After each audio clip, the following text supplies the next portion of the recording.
Sarah Martinez stepped into the bustling headquarters of Global Rescue Operations on a crisp Monday morning, her worn leather bag slung over her shoulder, and a fresh cup of coffee warming her hands. At 24, she looked even younger than her age, with bright eyes that sparkled with determination behind wire-rimmed glasses. Her colleagues barely glanced up as she made her way to the cramped desk in the corner, the one assigned to all new recruits. The office buzzed with the usual morning chaos. Veteran agents huddled around computer screens discussing ongoing missions in hushed tones.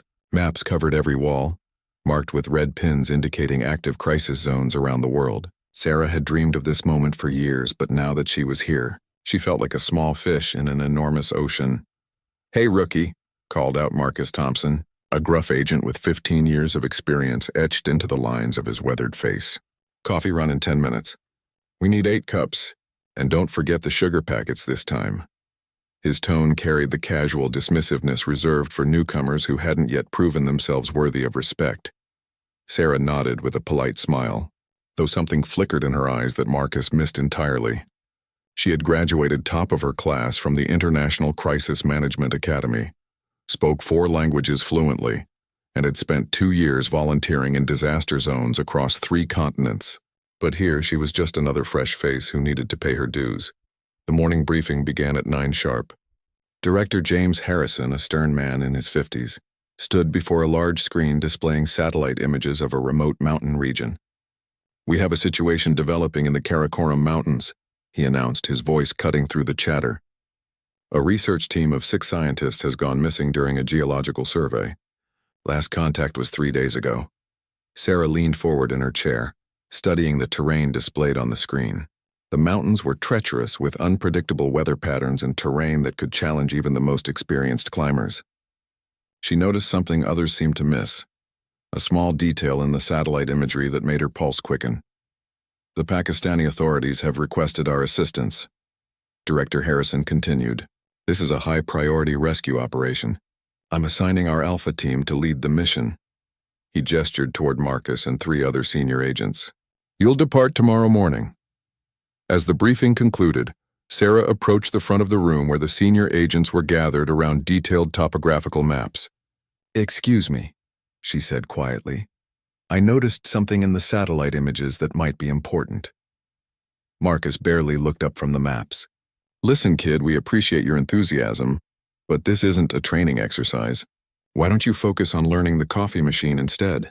The other agents chuckled, and Sarah felt her cheeks flush with embarrassment, but she persisted. "The weather patterns show a significant storm system moving in faster than predicted. If the team is trapped in the lower valleys, they'll be completely cut off within 48 hours. Her voice was steady despite the dismissive look she received. "The meteorology department already briefed us on the weather," replied Agent Chen, another veteran. "We have everything under control. Maybe you should spend some time in the archives learning about past missions before you start offering advice." Sarah bit back her response and returned to her desk. She spent the rest of the day quietly researching everything she could find about the Karakoram region, cross-referencing geological surveys with historical weather data. The more she studied, the more convinced she became that the mission was heading for serious complications. That evening, as most of the office emptied out, Sarah remained at her computer. She pulled up advanced meteorological models, using access codes she had earned during her academy training. What she discovered made her blood run cold. The storm system wasn't just moving faster than predicted, it was intensifying rapidly and would create conditions that could turn a rescue mission into a disaster. She printed out her findings and left them on Director Harrison's desk with a detailed note explaining her concerns. It was a bold move for a rookie, one that could either earn her respect or land her in serious trouble. The next morning arrived gray and overcast, matching Sarah's mood as she watched the Alpha team prepare for departure. Marcus strutted around the equipment room, checking and rechecking their gear with the confidence of someone who had done this dozens of times before. The team's helicopter sat on the landing pad, rotors slowly spinning as the pilot ran through final checks. Director Harrison emerged from his office holding Sarah's report. His expression was unreadable as he approached her desk. "Interesting analysis, Martinez," he said, his voice neutral. "The meteorology department confirmed your projections about the storm intensity." Sarah's heart jumped. Does that mean you're postponing the mission? No, Harrison replied, but it means we're taking your concerns seriously. Marcus has been briefed about the updated weather conditions. He paused, studying her face. Good work. As Sarah watched the helicopter disappear into the cloudy sky, she couldn't shake the feeling that something was terribly wrong. The weather report she had studied painted a picture far more dangerous than anyone seemed to realize. She returned to her research, diving deeper into the geological and meteorological data, driven by an instinct she couldn't explain. By noon, her worst fears began to materialize. The storm system had accelerated even beyond her projections, and communication with the Alpha team had become spotty.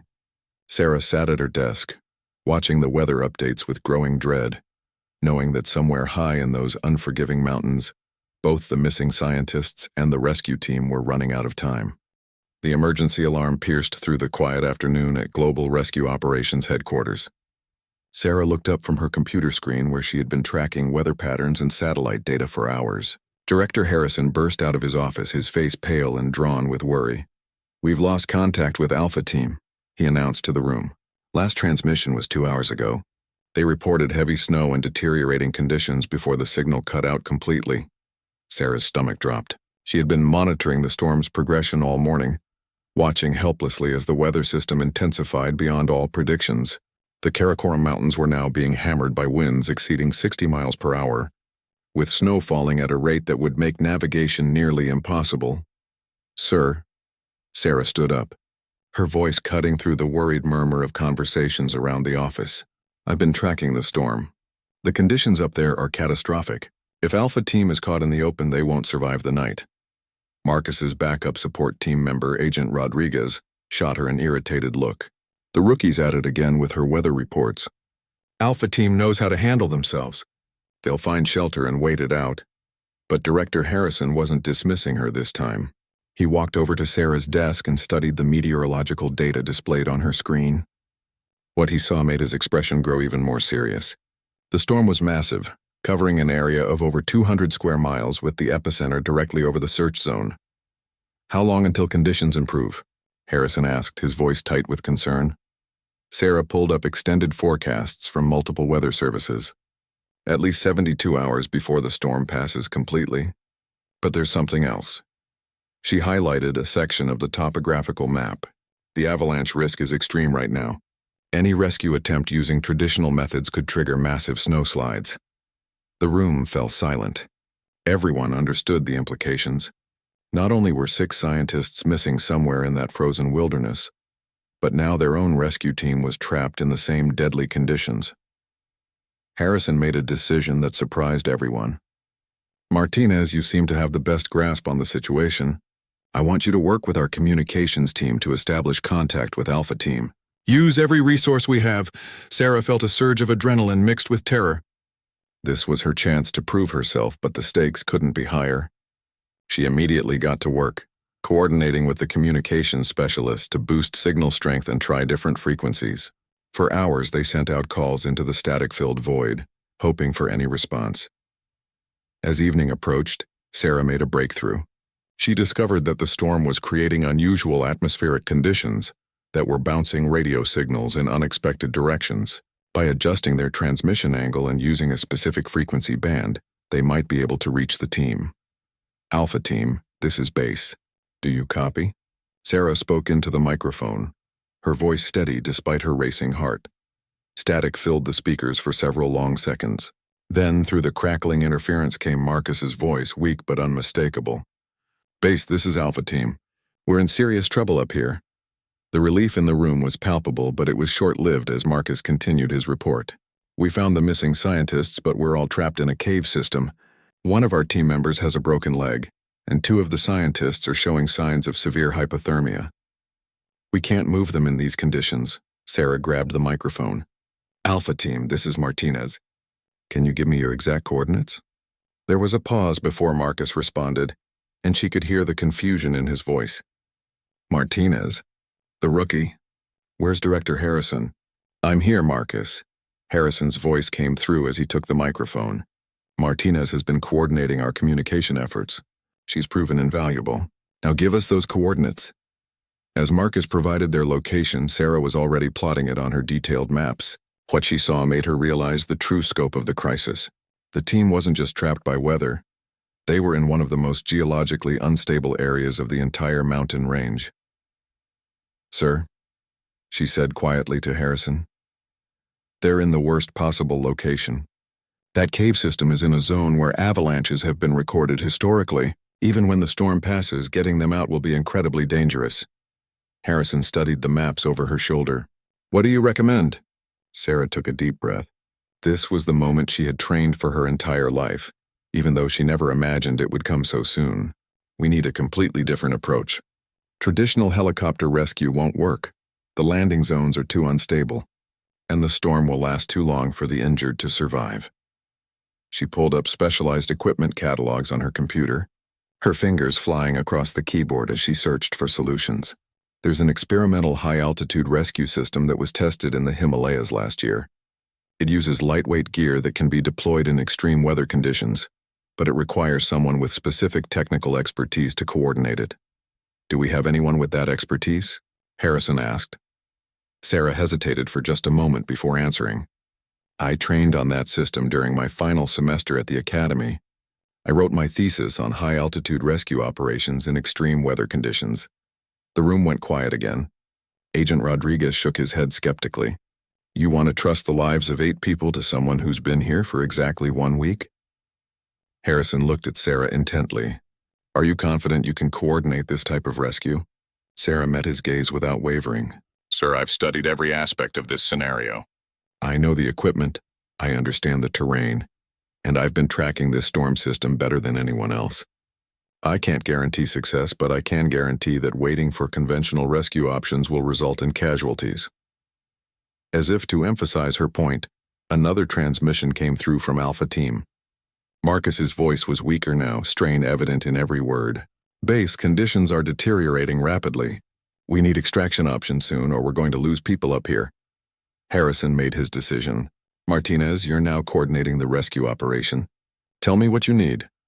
Sarah felt the weight of responsibility settle on her shoulders like a heavy cloak. 8 lives now depended on her knowledge, her planning, and her ability to think several steps ahead of a deadly mountain storm.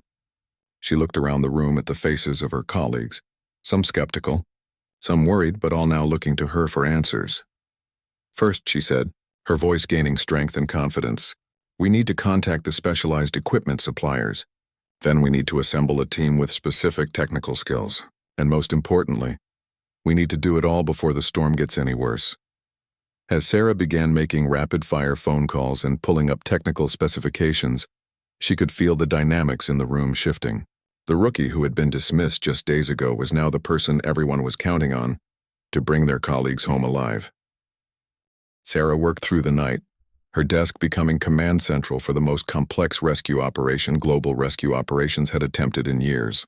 Empty coffee cups surrounded her computer as she coordinated with equipment suppliers across 3 continents, each call bringing her closer to assembling the specialized gear needed for the high-altitude extraction. "The thermal shelter pods can be delivered by morning," she reported to Director Harrison, who had remained at headquarters to oversee the operation. "But the specialized climbing equipment is coming from Switzerland, and with the storm affecting air traffic, delivery might be delayed." Harrison nodded grimly. Time was their biggest enemy now. Each hour that passed meant the trapped team faced increasingly dangerous conditions, and the injured members were growing weaker. "What about personnel?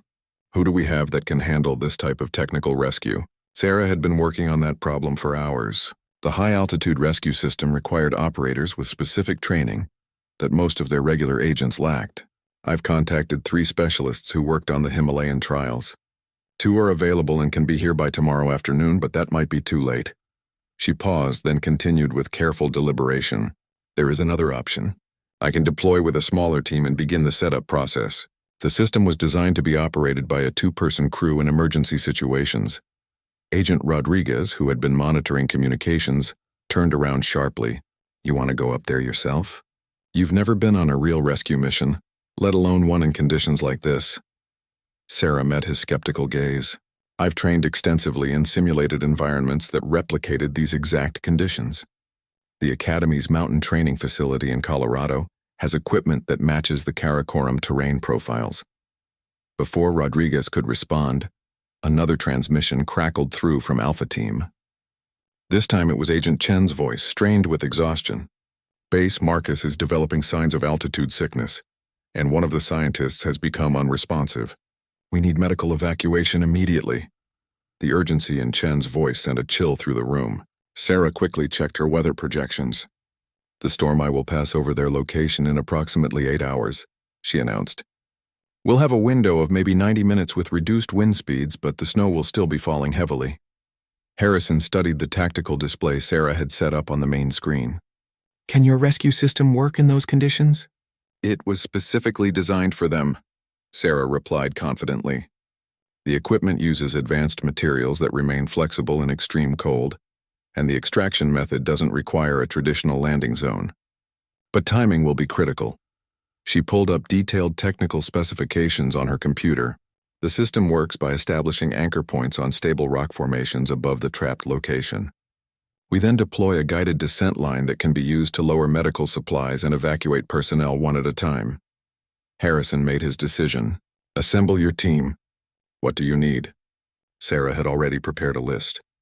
2 technical climbing specialists from our mountain rescue division, a paramedic trained in high-altitude medicine, and a communications expert who can maintain contact in extreme weather conditions.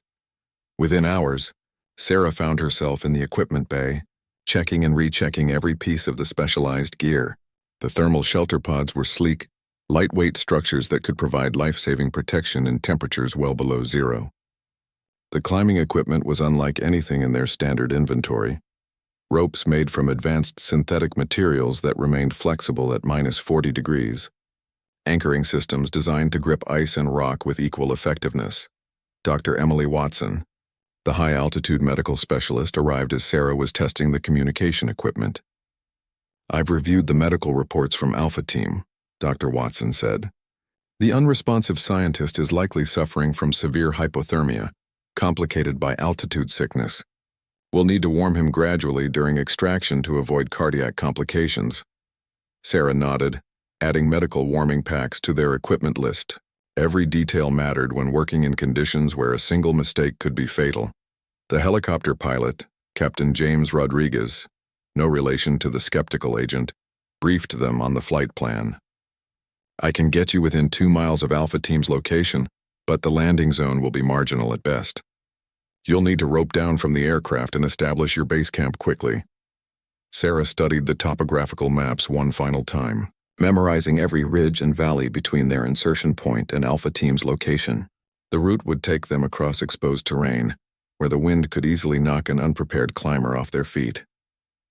As dawn broke gray and stormy, Sarah stood in the equipment bay, pulling on layers of specialized cold weather gear. The advanced materials would keep her warm in temperatures that could freeze exposed skin in minutes, but they felt strange and bulky compared to the training gear she was used to. Director Harrison approached as she was making final equipment checks. Martinez, I want you to know that you don't have to do this. We can wait for the specialist team to arrive tomorrow. Sarah looked up from her gear. Sir, you read Dr. Watson's assessment. If we wait until tomorrow, we'll be bringing back bodies instead of survivors. The window we have today might be our only chance. Harrison studied her face for a long moment. You understand that you're taking command of this operation? These are experienced agents and specialists who will be looking to you for leadership. The weight of that responsibility settled over Sarah again, but this time it felt different. Instead of pressure, she felt a calm certainty. I understand, sir. I won't let them down. As the helicopter lifted off into the stormy sky, Sarah reviewed her mission plan one final time. The extraction would require precise timing, technical expertise, and the kind of problem-solving skills that couldn't be taught in any classroom. But for the first time since this crisis began, she felt ready. Through the helicopter's window, she could see the massive storm system that had swallowed the Karakoram Mountains. Somewhere in that white fury, 8 people were counting on her to bring them home alive. The rookie who had been dismissed as just another trainee was about to face the ultimate test of everything she had learned and trained for. Dr. Watson leaned over and shouted above the helicopter noise, "How are you feeling about your first major rescue operation?" Sarah checked her equipment one more time and replied with quiet confidence, Like this is exactly what I was meant to do. The helicopter fought against violent winds as it approached the insertion point, the aircraft lurching and bucking like an angry beast. Sarah gripped her equipment harness tightly, watching through the small window as the landscape below disappeared into a swirling mass of white. Captain Rodriguez's voice crackled through their headsets, strain evident in his tone. Insertion point coming up in 60 seconds. Wind speeds are gusting to 70 miles per hour, so this is going to be rough. Once you're down, I won't be able to maintain position for long. Sarah checked her team one final time. Dr. Watson secured medical equipment in weatherproof containers. Technical specialists Jake Morrison and Lisa Chen, no relation to the trapped agent, tested their climbing gear with practiced efficiency. Communications expert David Park ran final checks on their radio equipment, designed to maintain contact even in the electromagnetic chaos of the storm. Remember, Sarah shouted over the helicopter noise, we establish base camp first, then assess conditions before attempting contact with Alpha Team. Safety protocols are non-negotiable, even in these circumstances. The helicopter touched down on a narrow ledge barely wide enough for the aircraft. Snow whipped around them in horizontal sheets as the team rappelled quickly from the open door. Within 30 seconds, they were on the ground with their equipment, and the helicopter was lifting away, disappearing into the storm like a ghost. The silence that followed was deafening. Despite the howling wind, the absence of the helicopter's engine noise made the mountain feel eerily quiet. Sarah activated her GPS unit and checked their position against her maps. They were exactly where they needed to be, 2 miles from Alpha Team's last known location. Base camp here, she decided, pointing to a cluster of large rocks that would provide some wind protection. Morrison, Chen, I need anchor points established in this rock formation within 30 minutes. Dr. Watson, set up the medical station in the lee of those boulders. Park, get communications operational immediately. Her team moved with professional efficiency, each member understanding their role in the complex operation. Sarah had worried that leading experienced specialists would be challenging, but she found that her thorough preparation and clear decision-making earned their respect quickly. Within an hour, they had established a functional base camp. The thermal shelter provided blessed relief from the wind, and their communication equipment successfully made contact with headquarters. But the real test came when Sarah attempted to reach Alpha Team. Alpha Team, this is Martinez leading rescue operation. We are 2 miles from your position and preparing for extraction. Please respond. Static filled their headsets for long, anxious moments. Then Marcus's voice came through, weaker than before but unmistakably relieved. Martinez? You actually came up here? Alpha Team, I need a detailed status report on all personnel, Sarah replied, switching into professional mode. Medical conditions, available resources, and exact cave dimensions for evacuation planning. As Marcus provided the information, Sarah plotted it on her tactical map. The situation was worse than their last report. The hypothermic scientist was now unconscious, Marcus's altitude sickness was worsening, and their cave shelter was slowly filling with snow from drifts blown in by the wind. Dr. Watson reviewed the medical data with growing concern. The unconscious scientist needs immediate evacuation and rewarming treatment. Even if we reach them in the next few hours, his chances are declining rapidly. Sarah studied her weather projections on a ruggedized tablet computer. The storm eye would reach Alpha Team's position in 6 hours, but preliminary extraction would need to begin before then to take advantage of gradually decreasing wind speeds. Morrison, Chen, she called to her technical specialists, I need you to scout the route to Alpha Team's position. Look for suitable anchor points and assess avalanche risk. We start moving equipment in 4 hours. As her team prepared for the dangerous traverse across exposed mountain terrain, Sarah established regular communication schedules with Alpha Team.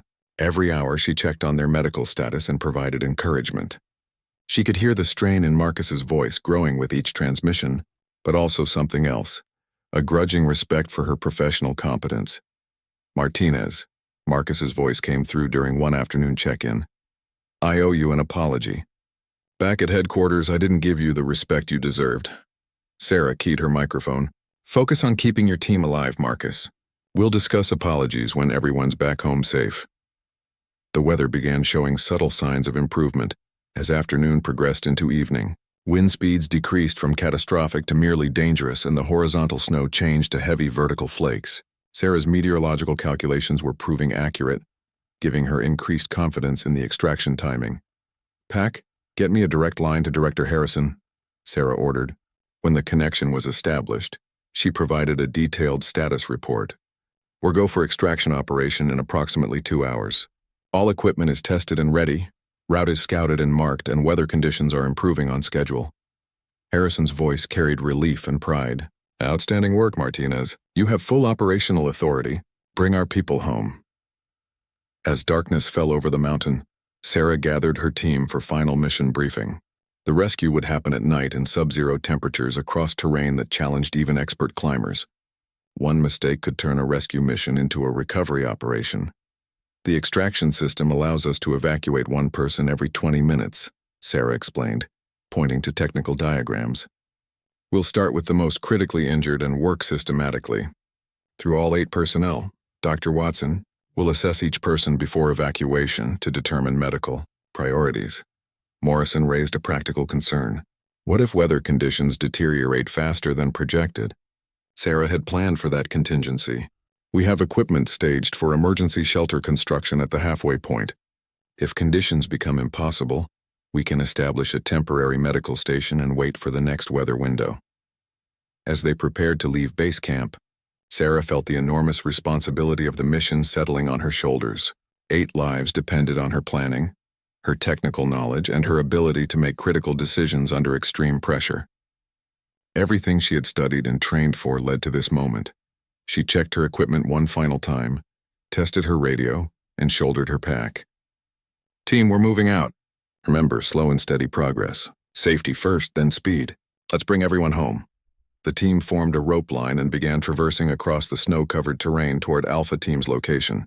Behind them, their base camp's lights disappeared into the swirling snow. Ahead lay 2 miles of some of the most dangerous terrain on Earth, and 8 people who were counting on them for survival. The traverse across the mountain terrain tested every skill Sarah had learned during her training. The rope team moved methodically through knee-deep snow, each step carefully placed to avoid triggering avalanches on the steep slopes. Her headlamp cut through the darkness, illuminating a world transformed into an alien landscape of white and shadow. 2 hours into the approach, they reached the first major obstacle, a steep rock face that blocked direct access to Alpha Team's location. Sarah studied the formation with her technical specialists, comparing the reality to the topographical map she had memorized. "The good news is this rock face is stable," Morrison reported after examining the cliff with specialized equipment. "The bad news is it's a technical climb in extreme conditions." Sarah nodded, pulling out her climbing gear. "Chen, establish belay positions here and here."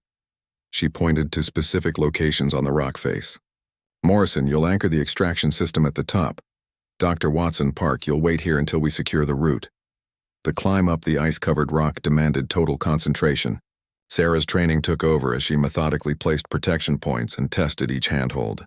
The specialized climbing gear worked exactly as designed, maintaining flexibility despite the brutal cold. Behind her, Morrison and Chen followed, carrying the components of the extraction system. At the top of the cliff, Sarah could finally see Alpha Team's location, a dark opening in the mountainside about 400 yards away across a relatively flat snowfield. But between them and the cave, she spotted something that made her blood run cold. "Morrison, give me the binoculars," she requested, studying the terrain more carefully. What she saw confirmed her worst fears. The snowfield showed clear signs of recent avalanche activity, with debris patterns indicating massive instability. "That entire approach is a death trap," Chen observed, arriving at the cliff top and studying the scene. Any significant vibration could trigger a slide that would bury the cave entrance. Sarah's mind raced through alternatives. Traditional rescue approaches wouldn't work. The terrain was too unstable for conventional evacuation methods. But the specialized extraction system she had brought was designed for exactly these conditions. "We don't go across the snowfield," she decided. "We go over it." She pulled out technical specifications for their equipment and began calculating angles and distances. The extraction system could establish anchor points on the stable rock formations above the cave, allowing them to lower medical supplies and evacuate personnel without crossing the unstable terrain. "Park, establish communication with Alpha Team," Sarah ordered. "I need to know the exact location of the cave entrance and internal dimensions." Marcus's voice came through their radios, now noticeably weaker. "Martinez, we can see lights on the cliff above us. What's your status?" "Alpha Team, we're in position to begin extraction, but we need detailed information about your cave. How deep is it? How high is the ceiling, and exactly where is the entrance?" As Marcus provided the information, Sarah and her technical team began setting up the extraction system. The equipment was elegant in its simplicity, a series of anchors embedded in solid rock, connected to a pulley system that could lower a rescue basket directly to the cave entrance. "The beauty of this system," Sarah explained to her team as they worked, "is that it doesn't rely on stable ground at the destination. We can extract people from locations that would be impossible to reach any other way." The setup took nearly 3 hours in the harsh conditions. Each anchor point had to be precisely placed and tested to handle the enormous loads involved in lifting people up the cliff face. Dr. Watson prepared medical equipment that could be lowered quickly to provide immediate treatment for the hypothermic scientist. As the storm eye passed overhead, conditions improved dramatically. Wind speeds dropped to manageable levels and the heavy snowfall reduced to light flakes. Sarah's weather predictions had been accurate to within minutes. "Alpha Team, we're ready to begin extraction," Sarah announced into her radio. "We'll lower medical supplies first, then begin evacuating personnel starting with the most critically injured." The first lower was the medical package containing warming blankets, medications, and equipment Dr. Watson needed to stabilize the unconscious scientist. Sarah operated the pulley system herself, feeling the weight of the supplies as they descended toward the cave entrance. "Package received," came Marcus's voice, now carrying a note of hope for the first time. "Dr. Watson's supplies are exactly what we needed." 20 minutes later, they were ready for the first human evacuation. The unconscious scientist was secured in a specialized rescue basket designed for hypothermia patients. Sarah worked the pulley system with practiced precision, bringing the basket up slowly and steadily. When the scientist reached the cliff top, Dr. Watson immediately began advanced medical treatment. "He's alive but barely," she reported. "Core temperature is dangerously low, but the warming process is working. He'll need immediate helicopter evacuation to a hospital." Sarah was already coordinating that evacuation, using her radio to contact base and arrange for the helicopter to return as soon as conditions permitted. Meanwhile, her team continued the systematic evacuation of Alpha Team members. One by one, they brought people up from the cave.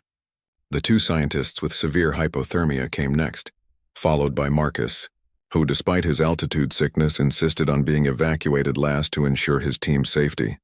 "You know," Marcus said as he was secured in the rescue basket, "when I first met you, I thought you were just another academy graduate who didn't understand real-world operations." Sarah smiled as she operated the pulley system. "What changed your mind? You didn't just talk about textbook solutions. You analyzed the actual situation and adapted your knowledge to solve problems none of us could figure out. That's not something they can teach in any classroom." As the last Alpha Team member reached safety, Sarah felt a profound sense of accomplishment mixed with exhaustion. The extraction had taken 8 hours in some of the most challenging conditions imaginable, but everyone was alive and accounted for. Dr. Watson provided medical updates as they prepared to move back toward their base camp. "All patients are stable. The unconscious scientist is responding to rewarming treatment. Marcus's altitude sickness is improving with oxygen therapy. Everyone should make full recoveries." The helicopter arrived just as they reached their base camp, the pilot expertly maneuvering in the reduced but still challenging wind conditions. As the most critically injured patients were loaded for immediate evacuation, Director Harrison's voice came through the radio. "Outstanding work, team. Martinez, I want a full debrief when you return, but preliminary reports indicate this was one of the most technically challenging rescues we've ever completed successfully." Sarah looked back toward the mountains where they had just spent the most intense 24 hours of her life. The storm was finally beginning to clear, revealing the magnificent but deadly peaks of the Karakoram Range.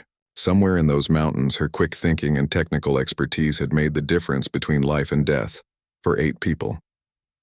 As their helicopter lifted off for the flight back to headquarters, Sarah realized that something fundamental had changed. She was no longer the rookie who had been dismissed and underestimated. She had proven herself under the most extreme conditions imaginable, earning the respect of her colleagues through competence, preparation, and leadership when it mattered most. The helicopter touched down at Global Rescue Operations headquarters, just as the sun was setting, painting the sky in brilliant oranges and purples that seemed impossible.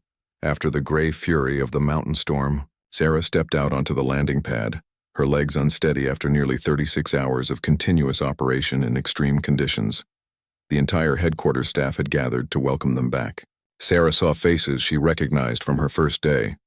Agents who had barely acknowledged her existence a week ago, now watching her with expressions of curiosity and respect. Director Harrison stood at the front of the group, his stern features softened by unmistakable pride. As the medical team rushed the evacuated patients toward waiting ambulances, Sarah felt the full weight of exhaustion settling over her. The adrenaline that had sustained her through the rescue operation was finally fading, leaving behind a bone-deep tiredness and the surreal feeling that the last day and a half might have been an incredibly vivid dream. Martinez, Director Harrison approached as she gathered her equipment. The preliminary reports from your team are extraordinary.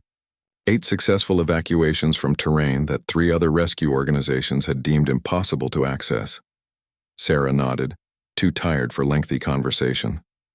How are the patients, sir? All stable and improving. The hypothermic scientist regained consciousness during transport. Full recovery expected. Marcus is already arguing with doctors about when he can return to duty. The research team wants to personally thank you once they're discharged from the hospital.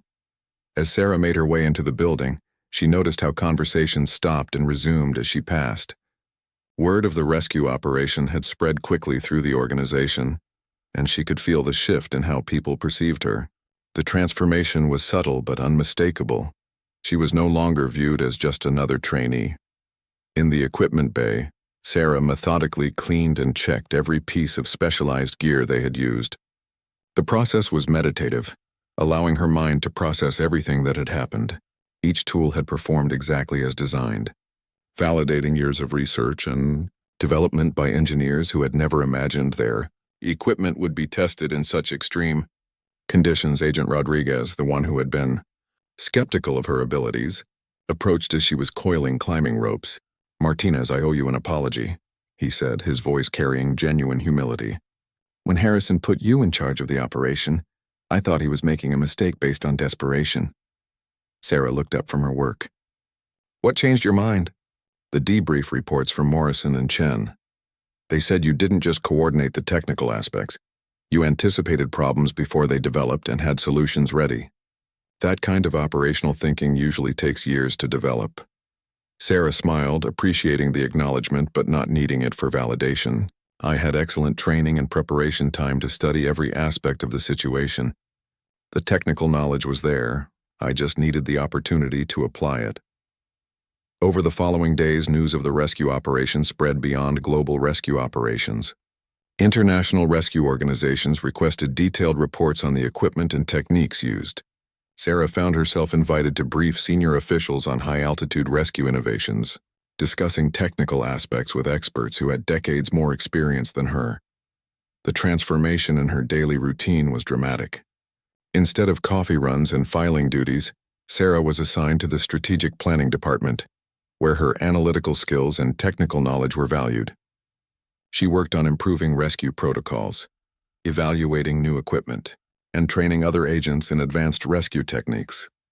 Marcus returned to duty 2 weeks later, and Sarah noticed immediately that their dynamic had completely changed. During briefings, he sought her technical input and deferred to her expertise on mountain rescue operations. The casual dismissiveness was gone, replaced by professional respect between equals. You know what impressed me most about the whole operation? Marcus asked her during one of their planning sessions. It wasn't just that you had the technical knowledge, it was that you never hesitated to make decisions when lives were on the line. That's something that can't be taught. Sarah appreciated the comment, but she had learned something important about herself during those critical hours on the mountain. The confidence and decision-making ability hadn't appeared suddenly under pressure. They had been there all along, waiting for the right opportunity to be demonstrated. Director Harrison called her into his office 1 month after the rescue. Martinez, I have an offer for you that's somewhat unusual for someone at your experience level. Sarah sat across from his desk, curious about what he might propose. The International Mountain Rescue Association wants to establish a new rapid response team for extreme weather operations. They've requested that you lead the technical development and training program. It would mean traveling internationally, working with rescue organizations worldwide, and essentially writing the playbook for this type of operation. The offer was everything Sarah had dreamed of when she first applied to global rescue operations, but receiving it so early in her career felt surreal. "Sir, are you sure they want someone with my limited field experience?" Harrison smiled. "Martinez, what happened in the Karakoram Mountains wasn't limited field experience. It was a masterclass in crisis management under impossible conditions. Your technical expertise, combined with your ability to lead and make critical decisions, is exactly what they need." As Sarah considered the offer, she reflected on the journey that had brought her to this moment. 3 weeks ago, she had been dismissed as just another rookie who needed to prove herself.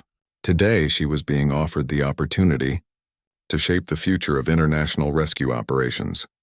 She thought about the faces of the 8 people they had brought down from that mountain, the relief in Marcus's eyes, the gratitude of the scientific team, the satisfaction of Dr. Watson as her patients recovered. The technical challenges had been immense, but the human element was what made everything worthwhile. "I accept the position, sir," Sarah said, her voice steady with quiet confidence. "When do I start?" Harrison grinned. "Next Monday. Your first assignment is briefing rescue teams in the Swiss Alps on extreme weather extraction techniques. Congratulations, Martinez. You've earned this opportunity through demonstrated excellence under pressure." As Sarah left Director Harrison's office, she paused in the main operations room where she had spent her first day making coffee runs and being dismissed by experienced agents. The large map still covered the wall, marked with red pins indicating active operations around the world. But now she saw it differently, not as a reminder of how small and inexperienced she was, but as a representation of all the places where her expertise might make the difference between life and death. Agent Rodriguez approached as she stood studying the map. "Heard about your new assignment. The whole organization is talking about it." Sarah smiled. "It's an incredible opportunity. I'm looking forward to the challenges." "You know," Rodriguez said thoughtfully, "when you first arrived here, I figured you'd last about 6 months before requesting a transfer to something easier. I never imagined you'd be teaching the rest of us within a month." Sarah considered his words as she gathered her personal items from her old desk. The rookie who had walked through the headquarters doors just 3 weeks ago had indeed been transformed, but not in the way she had expected. She hadn't changed who she was. She had simply been given the opportunity to show who she had always been. As she prepared to leave for her new role, Sarah realized that the most important lesson from the mountain rescue hadn't been about technical expertise or leadership under pressure. It had been about the importance of preparation meeting opportunity and having the confidence to trust her abilities when everything was on the line. The woman who walked out of Global Rescue Operations headquarters that evening was no longer the rookie who had been underestimated and dismissed. She was a proven leader, ready to take on whatever challenges the mountains and the world might throw at her.